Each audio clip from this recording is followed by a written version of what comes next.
Do you want to know how you can log into your Coin Mutual Funds account? If yes, then this video is for you. Hello and welcome to Tech Basics. It's your host back again with yet another interesting tutorial video. In this video, I'm going to teach you how you can log into your account in Coin Mutual Fund. Go ahead and search for Coin Mutual Fund on your Chrome or Edge browser and then click on the first link which appears on your screen. It will take you to the official page of Coin and Zero.da. So you can see login over here. Go ahead and click login. Now you can see this login portal where you can fill this up. Write down your user ID and then write down your password. After that, go ahead and click login.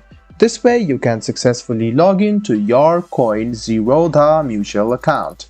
So if you want to hide or unhide your password, this is the link for you. And if you also want to log into Kite Web, you can click on this box. If in case you have forgotten your user ID or password, this is the link for you to recover your account back. I hope this video about how you can log into your Zero.da mutual fund account was helpful for you. If you still have any kind of confusion, please do mention us on the comment section down below. Like the video, subscribe to the channel and do hit the bell button for more. Hope to see you in the next video as well. Until then, goodbye, take care and make sure you enjoy.